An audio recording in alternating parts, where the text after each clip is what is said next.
Assalamualaikum warahmatullahi wabarakatuh. Kembali lagi dengan saya di channel Dakwah Milenial. Semoga kalian selalu dalam keadaan sehat walafiat. Amin ya rabbal alamin. Setelah ayahnya Abu Nawas meninggal dunia, Abu Nawas pun menjadi gila, yaitu gila yang aneh sekali. Apakah Abu Nawas memang gila karena ditinggal mati oleh ayahnya, atau hanyalah pura-pura saja? Marilah kita saksikan cerita Abu Nawas berikut ini. Ayah Abu Nawas adalah penghulu kerajaan Baghdad bernama Maulana.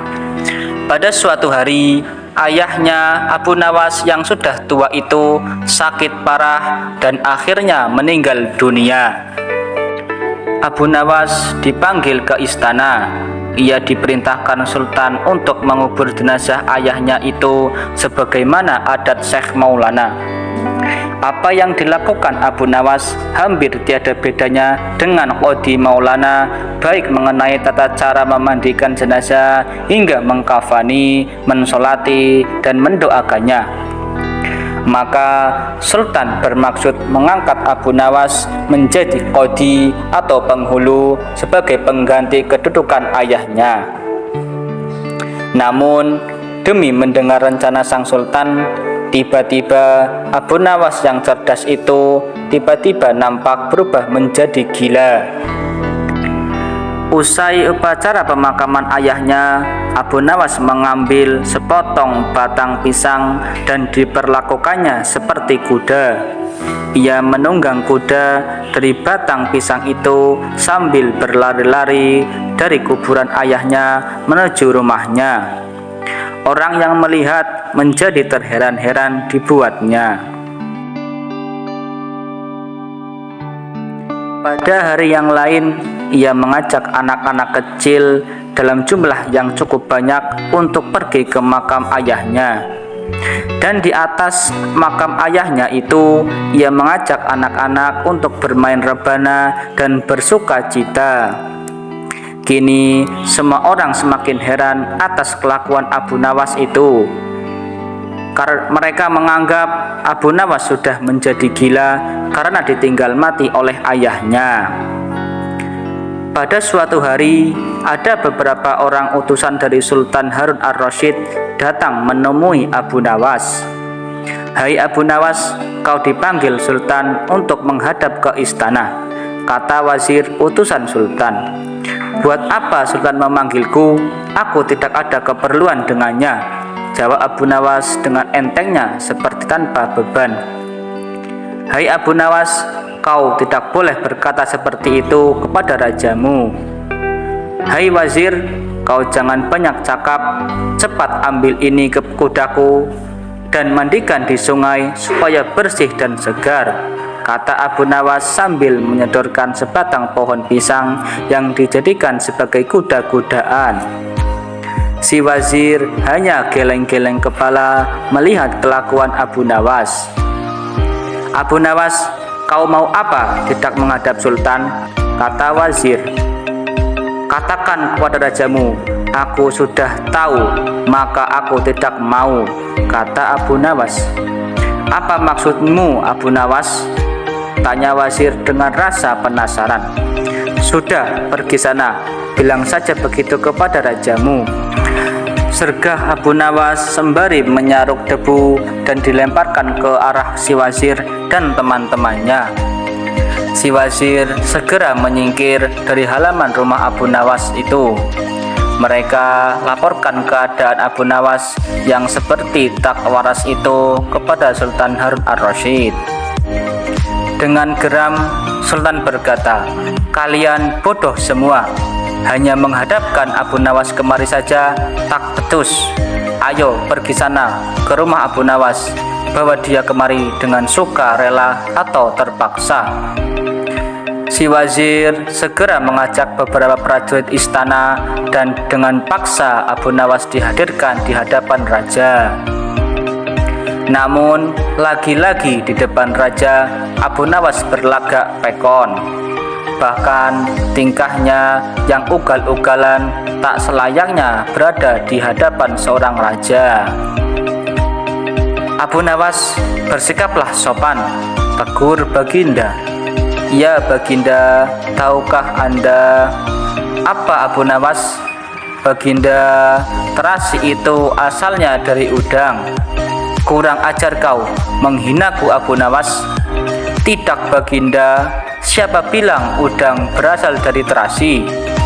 Baginda merasa dilecehkan. Ia naik pitam dan segera memberi perintah kepada para pengawalnya. Hajar dia, pukuli dia sebanyak 25 kali. Wah wah wah, Abu Nawas yang kurus kering itu akhirnya lemas tak berdaya dipukuli tentara yang bertubuh kekar. Usai dipukuli, Abu Nawas disuruh keluar istana. Ketika sampai di pintu gerbang kota, ia dicegat oleh para penjaga. Hai Abu Nawas, tempo hari ketika kau hendak masuk ke kota ini, kita telah mengadakan perjanjian. Masa kau lupa pada janji itu? Jika engkau diberi hadiah oleh Baginda, maka engkau berkata, aku bagi dua, engkau satu bagian, aku satu bagian. Nah, sekarang mana bagianku itu? Hai penjaga pintu gerbang, apakah kau benar-benar menginginkan hadiah Baginda yang diberikan kepadaku? Iya, tentu saja, itu kan merupakan perjanjian kita. Baik, aku berikan semuanya, bukan hanya satu bagian. Wah, ternyata kau baik sekali, Abu Nawas. Memang harusnya begitu, kau kan sudah sering menerima hadiah dari Baginda. Tanpa banyak cakap, Abu Nawas mengambil sebatang kayu yang agak besar, lalu orang itu dipukulinya sebanyak 25 kali. Tentu saja orang itu menjerit-jerit kesakitan dan menganggap Abu Nawas telah menjadi gila.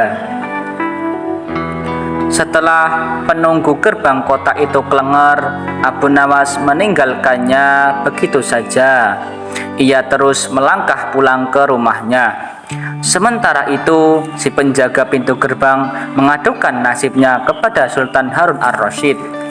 Ya Tuanku Syekh Alam, ampun beribu ampun, hamba datang kemari mengadukan perlakuan Abu Nawas yang telah memukul hamba sebanyak 25 kali tanpa suatu alasan atau suatu kesalahan hamba. Hamba mohon keadilan dari Tuanku Baginda. Baginda segera memerintahkan pengawal untuk memanggil Abu Nawas. Setelah Abu Nawas berada di hadapan Baginda, ia ditanya, hai Abu Nawas, benarkah kau telah memukuli penunggu pintu gerbang kota ini sebanyak 25 kali? Abu Nawas pun berkata, ampun tuanku, hamba melakukan karena sudah sepatutnya dia menerima pukulan itu. Apa maksudmu? Coba kau jelaskan sebab musababnya kau memukuli orang itu, tanya Baginda. Tuanku, hamba dan penunggu pintu gerbang ini telah mengadakan perjanjian bahwa jika hamba diberi hadiah oleh Baginda, maka hadiah tersebut akan dibagi dua, satu bagian untuknya, satu bagian untuk saya. Nah, tadi pagi hamba menerima hadiah 25 kali pukulan, maka saya berikan pula hadiah 25 kali pukulan tersebut kepadanya, kata Abu Nawas. Hai penunggu pintu gerbang, benarkah kau telah mengadakan perjanjian seperti itu kepada Abu Nawas? Tanya Baginda. Benar tuanku, jawab penunggu gerbang. Tapi hamba tiada mengira jika Baginda memberikan hadiah pukulan. Hahaha, dasar tukang peras, kau kena batunya kau, sahut Baginda. Abu Nawas tiada bersalah. Bahkan sekarang aku tahu bahwa penjaga pintu gerbang kota Baghdad adalah orang yang suka memeras orang. Kalau kau tidak merubah kelakuan burukmu itu, sungguh aku akan memecat dan menghukum kamu. Ampun tuanku, sahut penjaga pintu gerbang dengan gemetar. Abu Nawas pun berkata, "Tuanku, hamba sudah lelah, sudah mau istirahat, tiba-tiba diwajibkan hadir di tempat ini. Padahal hamba tiada bersalah, hamba mohon ganti rugi. Sebab jatah waktu istirahat hamba sudah hilang karena panggilan tuanku. Padahal besok hamba mau mencari nafkah untuk keluarga hamba." Sejenak Baginda melega, terkejut atas protes Abu Nawas, namun tiba-tiba tertawa terbahak-bahak. "Hahaha, jangan khawatir Abu Nawas. Baginda kemudian memerintahkan bendahara kerajaan untuk memberikan sekantong uang perak kepada Abu Nawas. Abu Nawas pun pulang dengan hati yang gembira. Tetapi sampainya di rumah, Abu Nawas masih bersikap aneh dan bahkan gilanya semakin sungguhan. Pada suatu hari, Raja Harun ar-Rasyid mengadakan rapat dengan para menterinya. "Apa pendapat kalian mengenai Abu Nawas yang hendak kuangkat sebagai qadhi?" Wazir atau Perdana Menteri berkata, "Melihat keadaan Abu Nawas yang semakin parah otaknya, maka sebaiknya tuanku mengangkat orang lain saja menjadi qadhi."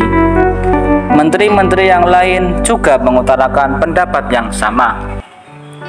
"Tuanku, Abu Nawas telah menjadi gila, karena itu tidaklah layak menjadi qadhi. Baiklah, kita tunggu dulu sampai 21 hari, karena ayahnya baru saja meninggal. Jika tidak sembuh-sembuh juga, bolehlah kita mencari qadhi yang lain saja." Setelah lewat 1 bulan, Abu Nawas masih dianggap gila. Maka Sultan Harun ar-Rasyid mengangkat orang lain menjadi qadhi atau penghulu kerajaan Baghdad. Konon, dalam suatu pertemuan besar, ada seorang bernama Polan yang sejak lama berambisi ingin menjadi qadhi. Ia mempengaruhi orang-orang di sekitar Baginda untuk menyetujui jika ia diangkat menjadi qadhi, maka tak kala ia mengajukan dirinya menjadi qadhi kepada Baginda, maka dengan mudah Baginda menyetujui-nya. Begitu mendengar Polan diangkat menjadi qadhi, maka Abu Nawas mengucapkan syukur kepada Allah. "Alhamdulillah. Alhamdulillah, aku telah terlepas dari bala yang mengerikan. Tapi sayang sekali, kenapa harus Polan yang menjadi qadhi, kenapa tidak yang lain?" Singkat cerita, mengapa Abu Nawas bersikap seperti orang gila? Ceritanya seperti ini. Pada suatu hari, ketika ayahnya sakit parah dan hendak meninggal dunia, Abu Nawas dipanggil untuk menghadap ayahnya. Abu Nawas pun datang menghadapi ayahnya yang sudah lemah. Ayahnya berkata kepada Abu Nawas, "Hai anakku, aku sudah hampir mati. Sekarang ciumlah telinga kanan dan telinga kiriku." Abu Nawas pun segera menuruti permintaan terakhir ayahnya. Ia mencium telinga kanan ayahnya, ternyata berbau harum, sedangkan sebelah kiri berbau busuk. "Bagaimana anakku, sudah kau cium? Ceritakanlah dengan sejujurnya, baunya keduanya telingaku ini." "Aduh ayah, sungguh mengherankan. Telinga ayah yang sebelah kanan berbau harum sekali, tapi yang sebelah kiri baunya amat busuk." "Hai anakku Abu Nawas, tahukah engkau kenapa terjadi seperti ini?" "Wahai ayahku, cobalah ceritakan kepada anakmu ini," berkata Syekh Maulana. "Pada suatu hari datang 2 orang yang mengadukan masalahnya kepadaku. Yang seorang aku dengarkan keluhannya, tapi yang seseorang lagi karena aku tak suka maka tak ku dengarkan pengaduannya. Inilah resiko menjadi qadhi atau penghulu. jika kelak engkau suka menjadi kodi, maka kau akan mengalami hal yang sama. Namun jika kau tidak suka menjadi kodi, maka buatlah alasan yang masuk akal agar kau tidak dipilih sebagai kodi oleh Sultan Harun ar-Rasyid. Tapi tidak bisa tidak, Sultan Harun ar-Rasyid pastilah tetap memilihmu sebagai kodi. Nah, itulah sebabnya Abu Nawas pura-pura menjadi gila, hanya untuk menghindari diri agar tidak diangkat menjadi kodi. Karena seorang kodi atau penghulu pada masa itu kedudukannya seperti hakim yang memutuskan suatu perkara. Walaupun Abu Nawas tidak menjadi kodi, namun dia sering diajak konsultasi oleh sang raja untuk memutuskan suatu perkara. Bahkan ia kerap kali dipaksa datang ke istana hanya sekedar untuk menjawab pertanyaan baginda raja yang aneh-aneh dan tidak masuk akal. Sekian cerita Abu Nawas kali ini. Tonton terus cerita Abu Nawas di episode selanjutnya. Sekian, terima kasih. Wassalamualaikum warahmatullahi wabarakatuh.